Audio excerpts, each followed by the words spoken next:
y bienvenidos a un resumen de las 5 notas del mundo para comentar, donde les traemos los encabezados más importantes que marcarán la jornada del 22 de agosto. Desde la seguridad en las regiones fronterizas de Rusia hasta la nominación de participantes en la Casa de los Famosos México, cubrimos una amplia gama de temas que no se pueden perder. Comenzamos con la quinta noche de nominación en la Casa de los Famosos México, donde los participantes Cian, Arad, Mario, Gala y Sabine quedaron nominados. Los votos quedaron así: Cian quedó con 8 puntos, Arad con 6 puntos, Gala con 6 puntos, Sabine con 5 puntos y Mario con 3 puntos. Los habitantes descubrieron quiénes están nominados y las votaciones se abrieron al término de la gala. Seguimos con Rusia pidiendo a los ciudadanos de las regiones fronterizas que abandonen las aplicaciones de citas y limiten su uso de las redes sociales, donde las autoridades rusas han instado a los habitantes de las regiones de Briansk, Kursk y Belgorod a que dejen de utilizar servicios de citas en línea y tengan cuidado con la transmisión de videos desde lugares sensibles. Esto se debe a que las fuerzas ucranianas utilizan estos recursos para recabar información de inteligencia mientras prosiguen su incursión en la región de Kursk. Luego nos enfocamos en el polémico contrato del nuevo CEO de Starbucks, Brian Niccol, donde se reveló que haría un trayecto de casi 1,600 kilómetros para desplazarse desde su casa en Newport, California, hasta su oficina en Seattle en un avión privado. Las críticas a este uso del transporte tienen que ver con las discrepancias sobre las políticas públicas de la compañía en términos de conservación ambiental y el estilo de vida de sus altos ejecutivos. Niccol comenzará en su cargo el próximo 9 de septiembre. No podemos olvidar la ciudad japonesa que retira sigilosamente la barrera que bloqueaba la vista al monte Fuji, donde la pequeña ciudad de Japón, que recibió atención internacional por su controvertida decisión de bloquear las vistas del monte Fuji, revirtió silenciosamente su decisión. Y para cerrar, cómo la langosta se convirtió en un símbolo inesperado de estatus, donde a pesar de su brillante exoesqueleto rojo y de su reputación como un bicho del mar, la langosta ha reinado durante mucho tiempo como un improbable alimento básico de lujo. San Luis Potosí. Se registra descenso del crimen. San Luis Potosí logra una significativa reducción de los índices de criminalidad durante este 2024. Se tienen registros con el 19% menos en homicidios dolosos y 40% a la baja en feminicidios. Esto en datos de la Fiscalía General del Estado. Esta baja en la incidencia delictiva se atribuye a la estrategia de seguridad implementada por Ricardo Gallardo y el trabajo coordinado entre los 3 niveles de gobierno. Y es que el reporte del Secretariado Ejecutivo del Sistema Nacional de Seguridad Pública indica que de enero a julio se registraron 1,900 delitos menos en comparación con el mismo periodo del año anterior. Por cierto, los robos también presentaron una disminución importante y lo mejor es que desde el 2021 San Luis Potosí ha mantenido una tendencia a disminuir los delitos gracias a la coordinación en la Mesa para la Construcción de la Paz, donde las autoridades se reúnen diariamente para consolidar estrategias en favor de la seguridad de la población. Para reforzar y consolidar los conocimientos en el rubro, 179 integrantes de la Secretaría de Seguridad Pública Estatal, adscritos a la Comisión de Seguridad Ejecutiva, concluyeron el curso de protección de personalidades, dignatarios y ejecutivos. El esfuerzo de los agentes fue reconocido en una ceremonia en las instalaciones del Complejo Estatal de Seguridad Pública, donde se destacó el esfuerzo y valía de los participantes durante las 50 horas de capacitación. Los certificados que recibieron respaldan los conocimientos de los agentes en temas teóricos y prácticos sobre protección, armamento combinado, conducción de vehículos blindados, primeros auxilios y formación estratégica de protección ejecutiva. Estas capacitaciones mantienen a los elementos al día en los esfuerzos para la dependencia para garantizar la seguridad e integridad de los chihuahuenses mediante una constante de eficiencia y profesionalización policial con los principios de la filosofía centinela. Querétaro. Debido al paro de actividades del Poder Judicial de la Federación, asuntos ordinarios como juicios de amparo por conflictos de compraventa, de acción reivindicatoria o sobre imposición de multas no serán atendidos por jueces ni magistrados de manera indefinida. Gerardo Martínez Carrillo, coordinador de magistrados del Circuito del Estado de Querétaro, informó que semanalmente se atienden entre 33 y 40 casos siendo los asuntos ordinarios los que predominan. Reconoció que el impacto en la atención judicial será significativo, pero justificó que el paro va más allá de desatender asuntos ordinarios. En la medida que en más se prolongue este paro, más asuntos van a dejar de resolverse, dijo Martínez Carrillo. Este tribunal colegiado, que ordinariamente sesionamos cada semana, resolvemos un promedio de 33 a 40 asuntos por semana. Imagínense cuántos asuntos van a dejar de resolverse.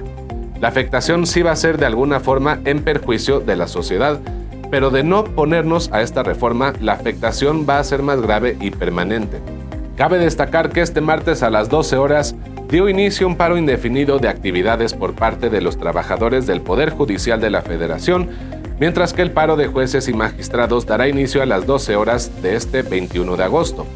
Luego de que 1.202 juzgadores votaron a favor de la suspensión de actividades jurisdiccionales en todos los juzgados y tribunales federales del país. Este paro, de acuerdo con el magistrado, se detendrá solo si existe disposición del Poder Ejecutivo de escuchar al Poder Judicial y atender sus demandas.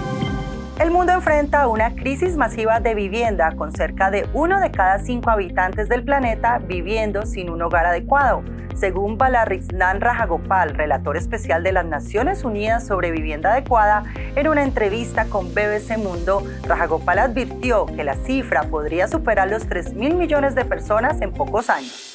Rajagopal, abogado y profesor de Derecho y Desarrollo en el Instituto Tecnológico de Massachusetts, señaló varios motivos detrás del fenómeno, incluyendo la escasez de viviendas asequibles, el desplazamiento forzoso, la criminalización de las poblaciones sin hogar y la falta de viviendas adecuadas para los desplazados por el cambio climático. Rajagopal también advirtió sobre el impacto del cambio climático en la vivienda, con un número creciente de personas desplazadas por la subida del nivel del mar, la desertificación, las lluvias, las inundaciones y los incendios. En América Latina, Rajagopal expresó su preocupación por el impacto del desplazamiento causado por las crisis políticas o conflictos, así como por el cambio climático, especialmente en países como El Salvador y Guatemala. La región también sufre de una escasez perpetua de viviendas, lo que ha llevado a una crisis económica y social. En Estados Unidos, la crisis de vivienda es igualmente grave, con más de 650.000 personas sin hogar, y podría ser el doble si se adoptara la definición europea. La raíz del problema en Estados Unidos es la incapacidad de construir viviendas con la rapidez suficiente y la falta de accesibilidad, debido a normas que mantienen fuera a los considerados indeseables.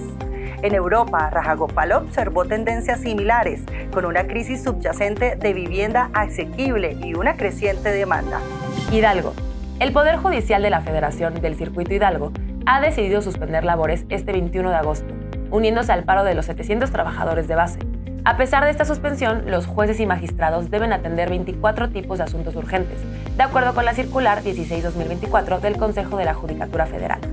Los juzgadores dejarán de prestar servicios en varios órganos jurisdiccionales, incluyendo juzgados de distrito, colegiados de apelación, tribunales laborales federales, defensorías, áreas de asesores jurídicos y recursos humanos, así como el Centro de Justicia Penal Federal. Sin embargo, se mantendrán guardias y se habilitará un buzón para atender los asuntos considerados urgentes. En los centros de justicia federal se priorizarán las determinaciones referentes a la calificación de detenciones, vinculaciones a proceso, medidas cautelares relacionadas con la prisión preventiva, extradiciones y audiencias de juicios iniciados antes de la suspensión. En los juzgados de distrito especializados en materia de ejecución se atenderán decisiones que impliquen peligro a la vida o integridad de las personas, gestiones previas a la compurgación de la pena, beneficios preliberacionales pendientes y acuerdos urgentes sobre condiciones de internamiento. Además, se considerarán urgentes las diligencias para recibir declaraciones preparatorias, actuaciones en el periodo preinstrucción, órdenes de arresto y todo lo relacionado con afectaciones al derecho a la salud, personas migrantes y el suministro de servicios básicos. En los tribunales colegiados de circuito se dará continuidad a los juicios de amparo y trámites de decisiones en que se haya concedido la protección constitucional.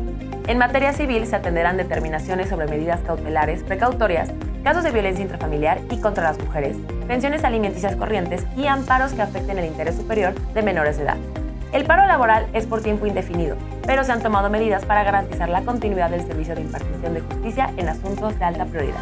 Sorprende a su novia con un ramo buchón creado con figuras de Lego.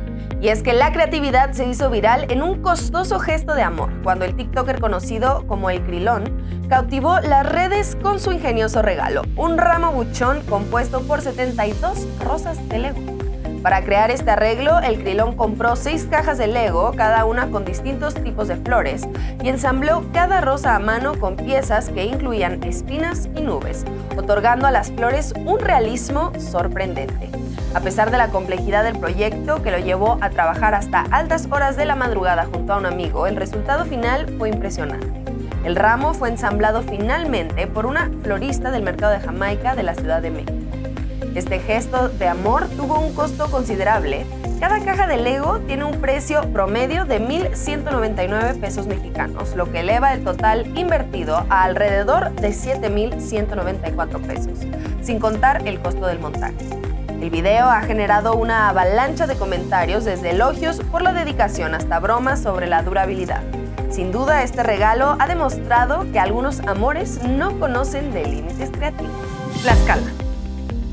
La esperada reliquia de San Judas Tadeo llega a Tlaxcala. Este viernes, el Estado recibirá los restos sagrados del conocido santo de las causas imposibles. Se trata de un fragmento de hueso del protector. Su llegada está programada para las 6 de la mañana en la zona de El Trébol, donde las autoridades eclesiásticas y un grupo de feligreses católicos recibirán el signo religioso y lo acompañarán en una procesión hasta el templo de San José. La caravana recorrerá avenidas principales como Tlacohuicole, Julián Carrillo y Miguel Lira y Ortega, antes de llegar a la iglesia, donde se realizará una misa de bienvenida a las 8 de la mañana, presidida por el obispo de Tlaxcala, Julio César Salcedo Aquino. La reliquia estará expuesta al público durante todo el viernes y también el sábado, con el templo abierto las 24 horas para que los fieles puedan venerarla. Durante estos 2 días se celebrarán misas, rosarios y otros actos litúrgicos para que el domingo muy temprano parta hacia su próximo destino, la diócesis de Tehuacán en Puebla. Esta visita es un evento significativo para la comunidad católica de Tlaxcala, que ha preparado cuidadosamente la logística para recibir este sagrado objeto proveniente de Chalco, Estado de México. Aguascalientes. Susto supremo el que le dio un tendero a un par de ladrones que intentaron asaltarlo por segunda vez a punta de arma blanca. Luego de que ya había tenido la desagradable experiencia, el dueño del establecimiento sacó del mostrador una escopeta falsa con la que apuntó a los delincuentes que salieron corriendo del lugar. Los hechos tuvieron lugar en un negocio de abarrotes en la avenida Convención Huertas de la colonia Insurgentes. Los ladrones, ya por cierto conocidos, llegaron al establecimiento con la intención de cometer un atraco por segunda vez, ambos vestidos con sudaderas en color negro y azul. Ya en el interior sacaron un arma punzocortante amenazando al encargado, pero no contaban con que le sacaría un arma tipo escopeta, aunque falsa, y con ella les apuntó. De esa manera, los asaltantes huyeron despavoridos del lugar sin lograr llevarse nada. Las autoridades fueron notificadas de lo ocurrido y mediante la descripción y videos mostrados por el comerciante ya tienen identificados a los asaltantes, de los que se sabe son vecinos de la colonia Vicente Guerrero. La policía ya trabaja en la investigación para poderlos atrapar. En caso de volver a la Casa Blanca tras las elecciones del próximo noviembre, el republicano Donald Trump amenazó con suspender las relaciones con México durante un acto de campaña en la controvertida ciudad de Howell, Michigan, por haber sido un punto referente del Ku Klux Klan, en donde hace apenas un mes un grupo de supremacistas blancos coreaban su apoyo hacia Trump, pero también hacia el líder del movimiento nazi, Adolf Hitler. Se lanzó una vez más contra México. Aprovechando la cercanía de Howell con la ciudad de Detroit, otra referente del sector automotriz de los Estados Unidos, Trump declaró: México realmente se está aprovechando de nuestro país. Quieren miles de millones de dólares solo para hablar. Creo que querían miles de millones de dólares solo para negociar. Querían 2,000 millones de dólares antes de empezar a negociar. Eso no pasará conmigo. Yo diría, ¿en serio llaman a eso negociar? Se terminó la relación comercial con México. Si no lo hacen, no vamos a comerciar con ustedes. No haremos tratos con ustedes. No dejaremos que vendan sus autos en los Estados Unidos. Ellos nos quitaron el 32% de nuestra industria automotriz durante muchos años. Están construyendo algunas de las plantas automotrices más grandes del mundo. Creen que van a fabricar esos carros y después enviarlos a Estados Unidos sin pagar impuestos, y eso no va a pasar. Pondremos un arancel de 100 a 200%. No vamos a permitir que eso pase, prometió el republicano. El controvertido candidato dijo también que cerrará la frontera con México desde el primer día de su mandato, reprochando a la vigente vicepresidenta y su rival demócrata, Kamala Harris, por el hecho de no haber sido más enérgica con México al promover una política de fronteras abiertas. Durango. Con una deuda de alrededor de 8.850 millones de pesos, el estado de Durango está en un proceso de reestructuración de este déficit, pretendiendo aprovechar la disminución de las tasas de interés dispuestas por el Banco de México, generar mejores oportunidades para los gobiernos en lo que se refiere a la deuda pública a largo plazo. El diputado Ricardo López Pescador declaró que el hecho de tener la oportunidad de mejorar plazos, tener tasas de interés más bajas y accesibles, es algo que el Estado debe aprovechar, por lo que no se trata de contratar más deuda, sino de obtener los recursos para liquidar la que ya se tiene. Este tipo de acciones le permitirá al gobierno tener recursos disponibles, ya que ahora mismo se encuentra presionado por los pagos mensuales de la deuda, con lo que literalmente solo se están cubriendo únicamente los intereses. Actualmente se está pagando alrededor de 1.500 millones de pesos mensuales, y con el refinanciamiento se estarían ahorrando hasta 400 millones, que se podrán aprovechar en los compromisos que cada fin de año tienen que ser cubiertos. Actualmente el Estado se encuentra pagando 10 créditos bancarios, por lo que las circunstancias con las tasas de interés a la baja deben ser aprovechadas. Guanajuato. El hecho de estar enfrentando más bajas que ingresos se está volviendo un serio problema para la policía de León. Por diversos motivos, se han dado de baja alrededor de 900 elementos en un periodo de 3 años, cifra que contrasta y alarma con los ingresos que en promedio registra anualmente la Academia Metropolitana de Seguridad Pública, ya que en el primer semestre del año se han logrado graduar apenas 150 elementos. El déficit ya tiene en alerta al ayuntamiento de la ciudad, ya que de acuerdo a las estimaciones, se deberían estar recibiendo 500 cadetes por año, lo que en proporción y para lo transcurrido del presente año deberían ir al menos 250. Autoridades municipales ya se han reunido con la dirección de la academia, pero lamentablemente no vislumbran una solución que pueda reponer la falta de elementos dados de baja e incentivar a que nuevos reclutas ingresen a la formación. Las cifras indican que de los 448 ingresos que se tuvieron en el último trimestre, con 280 hombres y 168 mujeres, 167 personas no aprobaron el examen de control y confianza, lo que redujo considerablemente la cantidad de aspirantes, por lo que no se logra subsanar la tasa de 20% de deserción. Brote de Mpox está bajo control en México, según especialista de la UNAM. Y es que las nuevas alarmas en el mundo han generado preocupación. Sin embargo, en México la situación no es alarmante por ahora. Así lo afirmó Mauricio Rodríguez Álvarez, vocero del Programa Universitario de Investigación sobre Riesgos Epidemiológicos y Emergentes de la UNAM, quien señaló que el país cuenta con un sistema de vigilancia eficaz para detectar cualquier posible introducción del virus. Rodríguez Álvarez subrayó que la enfermedad se contagia principalmente por contacto directo estrecho con el tocamiento de piel o mucosas con líquidos corporales o lesiones causadas por Mpox. Aunque la situación es preocupante en África, en México el riesgo es bajo y no se considera un problema generalizado. Sin embargo, recomendó que cualquier persona con sospecha de infección acuda a servicios de salud especializados. El especialista también hizo un llamado a evitar el uso del término viruela del mono para referirse a la enfermedad, destacando que la denominación Mpox fue adoptada por la OMS para evitar la discriminación y el estigma hacia las personas afectadas. Jalisco. Constructores en el estado exigen inversión en infraestructura. Pasa que los líderes de la Cámara Mexicana de la Industria de la Construcción Delegación Jalisco reclamaron al gobierno federal poner más atención en proyectos e infraestructura cruciales para el estado. Y aunque reconocieron los avances logrados en la conclusión de la presa El Zapotillo, enfatizaron la necesidad de atender otros planes igualmente críticos. Entre estas prioridades se encuentra la terminación de la línea 4 y la construcción de la línea 5 del tren ligero en Guadalajara, así como el rescate y construcción de nuevas vías carreteras, incluyendo la ampliación de las federales 80 y 200. Además, la Cámara urgió a la implementación de un acotamiento ferroviario entre Aguascalientes y Guadalajara, esencial para mejorar la conectividad y el transporte de carga. La organización también subrayó la importancia de preparar adecuadamente la infraestructura de Jalisco para la Copa Mundial de Fútbol, con Zapopan como sede, y la construcción de un nuevo acueducto Chapala-Guadalajara. Eso sí, los representantes de la Cámara reiteraron su disposición a colaborar en la ejecución de todos estos proyectos, destacando que Jalisco sea el motor de crecimiento en México.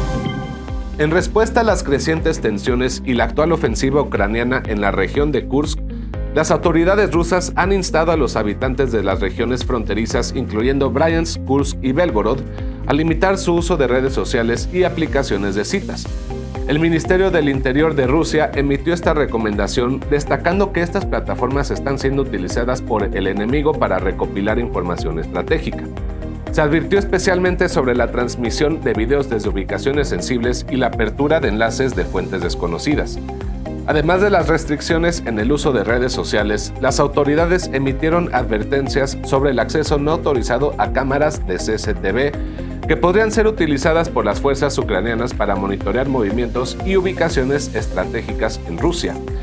Se ha recomendado a las tropas y a los agentes de policía eliminar todas las etiquetas geográficas de sus publicaciones en redes sociales para evitar revelar ubicaciones militares y de seguridad, lo que podría comprometer operaciones y personal.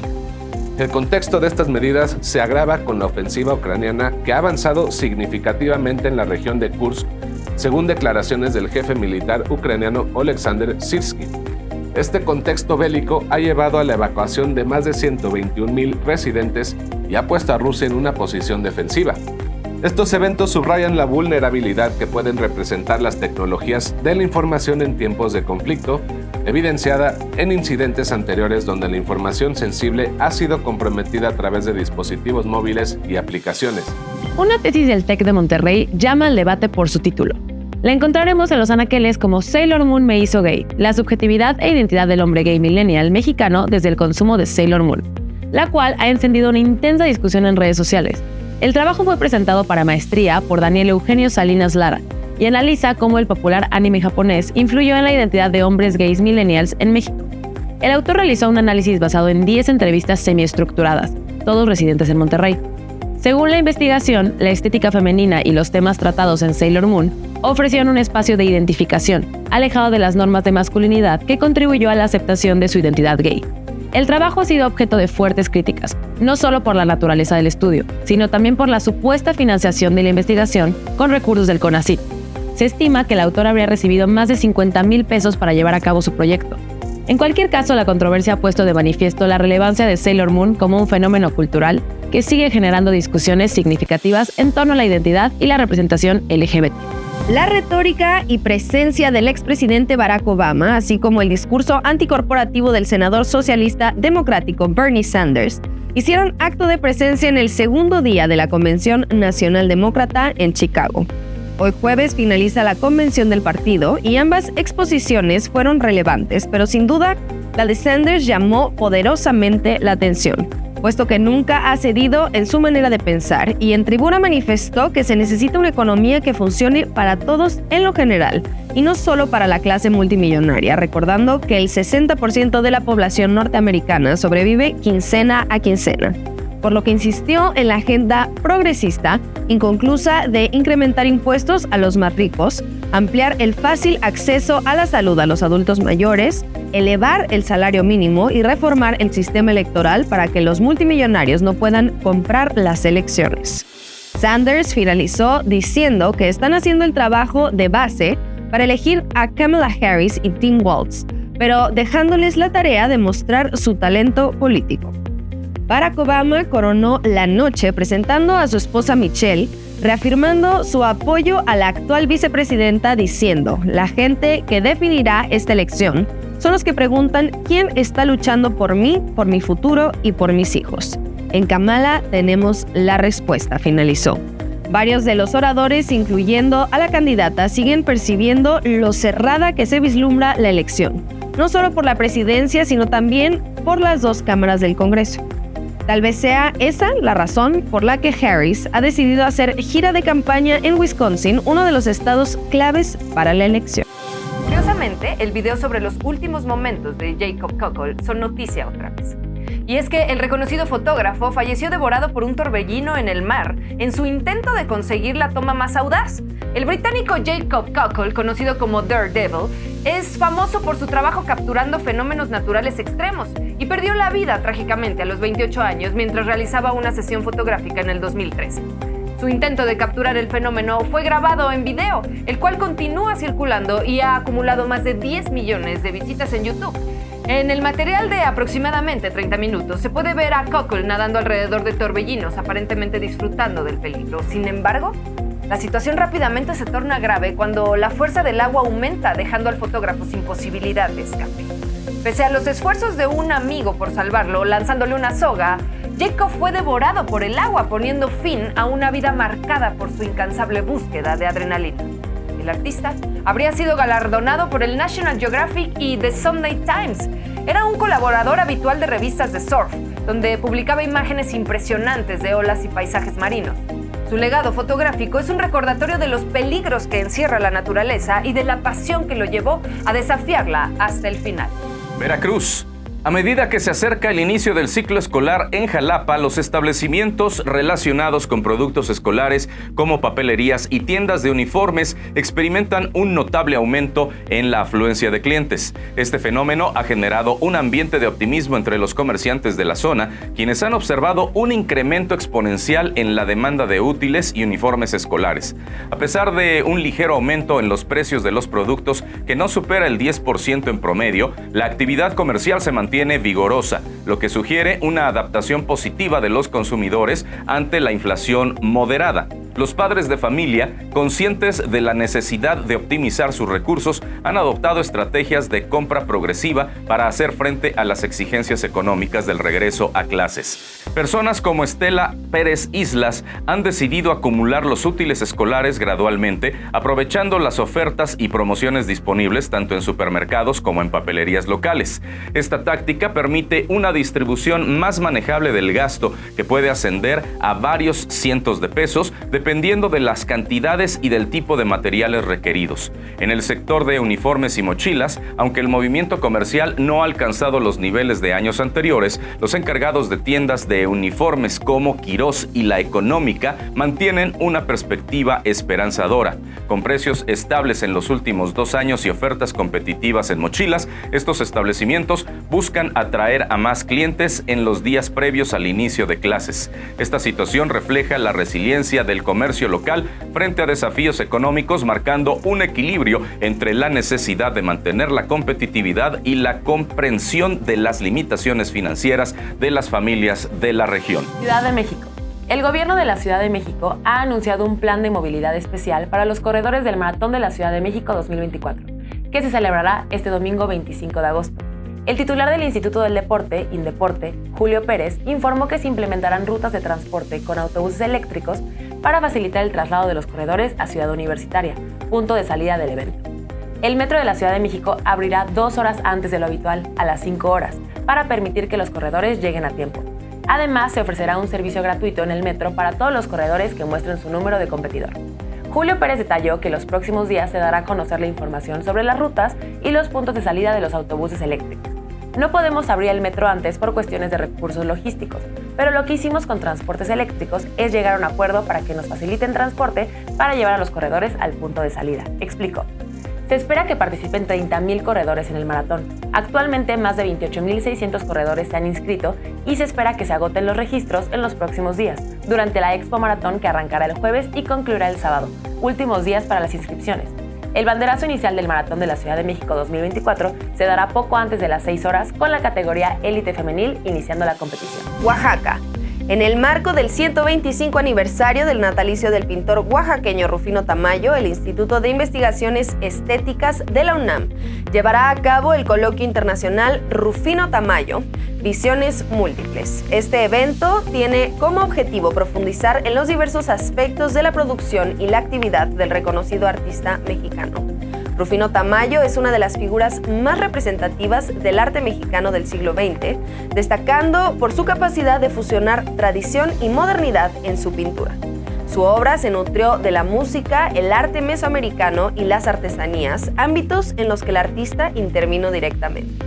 El coloquio se centrará en 5 mesas de discusión que abordarán diferentes perspectivas sobre la figura del pintor, incluyendo miradas transnacionales, su búsqueda inicial en la pintura, la cultura popular y las revistas, el papel de la crítica de arte en la posguerra y la obra de Tamayo en los modelos de exhibición y los esplendores de la hospitalidad. La apertura del coloquio se llevará a cabo el 27 de agosto a las 9:30 horas en la Unidad de Expansión Universitaria UNAM, en el estado de Oaxaca. Contará con la participación de Angélica Velázquez, directora del Instituto de Investigaciones Estéticas UNAM, Natalia de la Rosa, investigadora del IE Unidad Oaxaca UNAM, Víctor Manuel Vázquez Castillejo, secretario de las Culturas y Artes de Oaxaca, y Francisco Martínez Neri, presidente municipal de Oaxaca de Juárez. El evento será presencial y gratuito y se llevará a cabo del 27 al 29 de agosto del 2024 en la Unidad de Extensión Universitaria UNAM, ubicada en Melchor Ocampo 102, esquina Avenida Independencia, Centro, Oaxaca de Juárez. Zacatecas. Superada la peor sequía en una década. Buenas noticias para Zacatecas. El estado ha superado la peor sequía que enfrentó en al menos una década, gracias a las lluvias recientes que han aliviado la crisis hídrica en la región.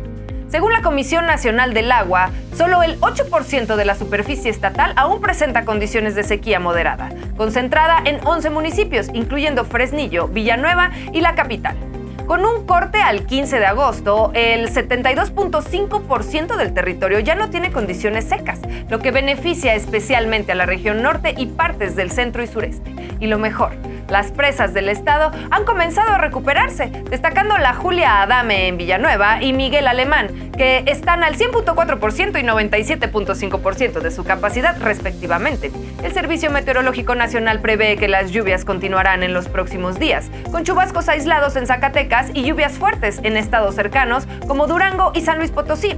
Y es para celebrar, ya que recordemos que durante la mayor parte del 2023 todo el estado sufrió algún grado de sequía, lo que impactó severamente la producción agrícola, especialmente en la zona frijolera, donde la cosecha se redujo a solo 50,000 toneladas, apenas el 15% de lo habitual en un año con lluvias normales.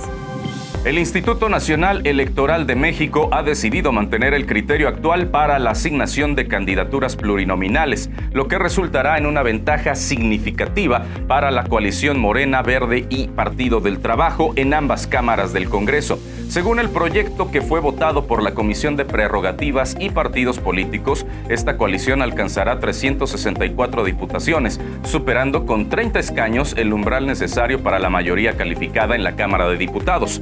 En el Senado se quedarán cerca de la mayoría calificada con 83, apenas 2 menos de los necesarios. El ajuste propuesto en el proyecto no altera la distribución de escaños, sino que refuerza la justificación de por qué la asignación se realiza por partido y no por coalición, en línea con la normativa constitucional vigente. Esto se decide bajo el contexto de que las elecciones ya se llevaron a cabo con las reglas establecidas desde diciembre. La distribución exacta de las curules para los partidos dentro de la coalición asigna 236 para Morena, 75 plurinominales, 77 para el Verde Ecologista, 20 plurinominales y 51 para el Partido del Trabajo con 13 plurinominales, mostrando una clara dominancia de Morena dentro de la coalición. Aunque esta distribución favorece claramente a la coalición de los 3 partidos, ha surgido algo de controversia. Hasta el momento, la consejera Claudia Zavala ha expresado su desacuerdo con la distribución y es posible que otros consejeros se sumen o propongan nuevos criterios en la próxima sesión del Consejo General. También se discutió la situación de 27 candidaturas cuya afiliación partidista está en duda, lo que añade otra capa de complejidad a las decisiones del INE.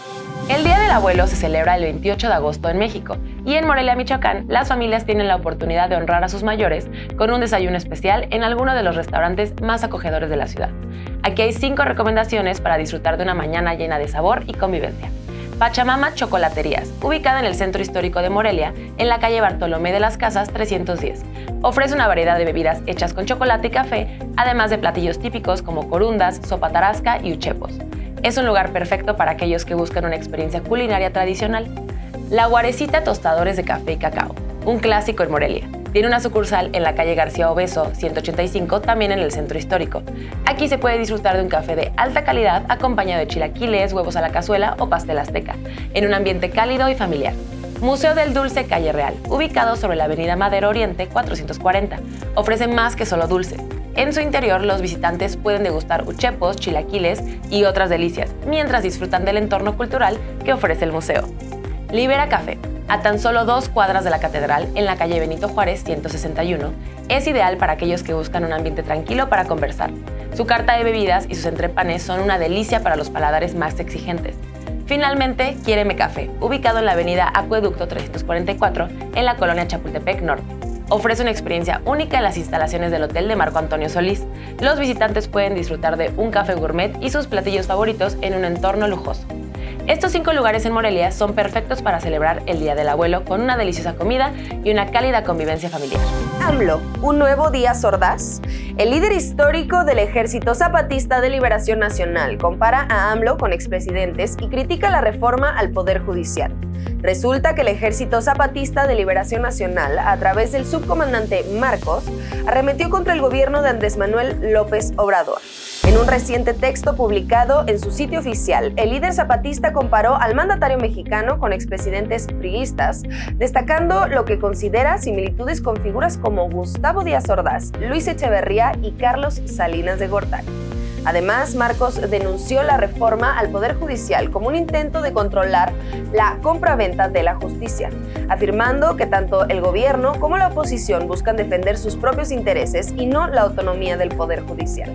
Además, recordó las críticas anteriores del Ejército Zapatista de Liberación Nacional hacia el Tren Maya, subrayando que el proyecto no toma en cuenta la voluntad de los pueblos indígenas. El presidente López Obrador, en respuesta, ha señalado que respeta la opinión del Ejército Zapatista, pero insiste en que su gobierno ha beneficiado a Chiapas y que el grupo nunca apoyó su proyecto de transformación por vías pacíficas y electorales. Nuevo León. El reciente estudio del Instituto Nacional de Estadística y Geografía, INEGI, conocido como la Encuesta Nacional sobre Salud Financiera 2023, ha revelado que la mayoría de los habitantes de Monterrey, en Nuevo León, sienten que sus ingresos no son suficientes para cubrir sus gastos mensuales. A pesar de que Monterrey es conocida por tener los salarios más altos del país, 7 de cada 10 residentes de esta ciudad consideran que no ganan lo suficiente para cubrir sus necesidades básicas, lo cual es preocupante considerando que esta área también se caracteriza por su alto costo de vida. El estudio también refleja que los habitantes de Monterrey tienen que adoptar diversas estrategias para manejar su economía y llegar al fin del mes. Las más comunes incluyen reducir gastos en un 62% de los casos, pedir dinero prestado a familiares o amigos, 34%, utilizar ahorros, un 28%, y retrasar pagos de créditos o préstamos, un 13%. Además, un 11% recurre a obtener créditos y un 10% opta por vender o empeñar bienes personales.